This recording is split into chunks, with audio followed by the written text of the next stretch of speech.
Coach Drew.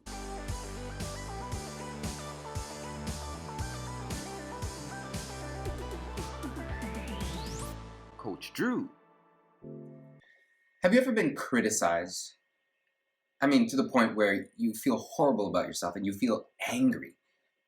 In a relationship where the person's supposed to love and accept and cherish you? Well, you're not alone.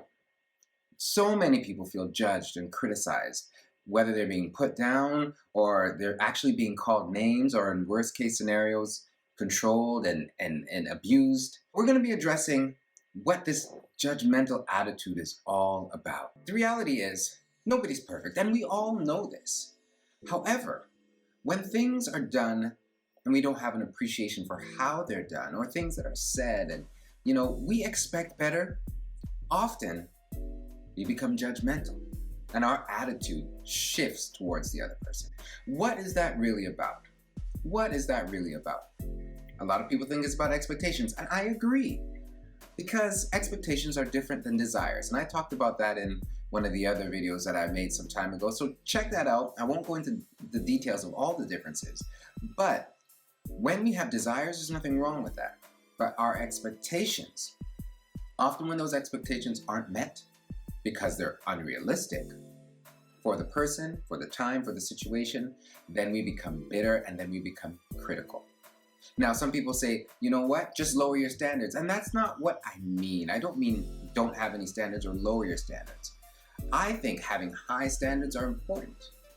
But being judgmental with those high standards, that doesn't work. It doesn't help anybody.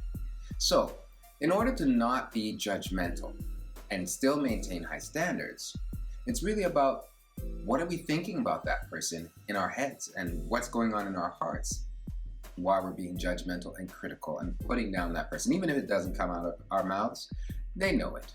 They feel it. I don't know about you, but I wasn't raised in an environment and a culture where constructive criticism was the thing to do, right? It was all or nothing. Either you were amazing or you were horrible. It was one or the other. Constructive criticism, to boil it down, you evaluate the situation. Yes, we all evaluate. Evaluation, judgment, two different things, okay? You evaluate the situation, you see something is lacking, something could be improved, okay? So when you're conveying constructive criticism, you start with the positive. You want to build the other person up. What aspect of what they've already done is good? What's good about them as a person? What do you appreciate, okay? You voice that first, and then you follow up with what you think could be a little bit better. This makes a lot of people uncomfortable, talking about what they think could be improved.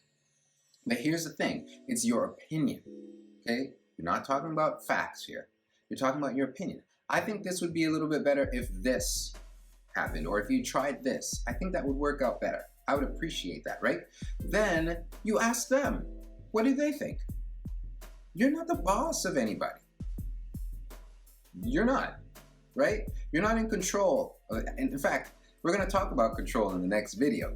But one of the ways to avoid trying to control somebody is by acknowledging that they are in control of themselves and that they have a choice. So part of constructive criticism is acknowledging that, to say, I think it'd be this way. What do you think?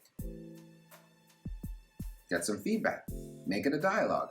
And then at the end of that, you find something positive to say about them, about the experience, about, them being open to you, giving them your feedback. Okay, constructive feedback. That makes a difference.